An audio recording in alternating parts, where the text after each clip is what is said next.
আজি পবিত্ৰ কৃষ্ণ জন্মাষ্টমী। পবিত্ৰ ভাদ মাহত কংসৰ কাৰাগাৰত দৈৱকীৰ গৰ্ভত জন্ম লৈছিল ভগৱান শ্ৰীকৃষ্ণ। শ্ৰীমদ ভাগৱতত উল্লেখ থকা অনুসৰি ভগৱান শ্ৰীকৃষ্ণৰ জন্ম ভাদ মাহৰ কৃষ্ণপক্ষৰ ৰোহিণী নক্ষত্ৰৰ অষ্টমী তিথিত হৈছিল।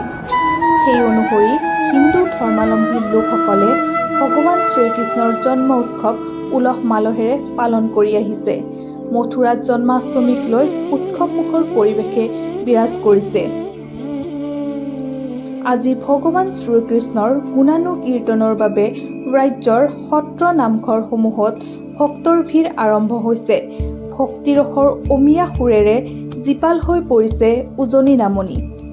ভগৱান বিষ্ণুৰ শ্ৰেষ্ঠ অৱতাৰ শ্ৰীকৃষ্ণৰ জন্মদিন উপলক্ষে প্ৰান্তে প্ৰান্তে অনুষ্ঠিত কৰা হৈছে ধৰ্মীয় অনুষ্ঠানসমূহ।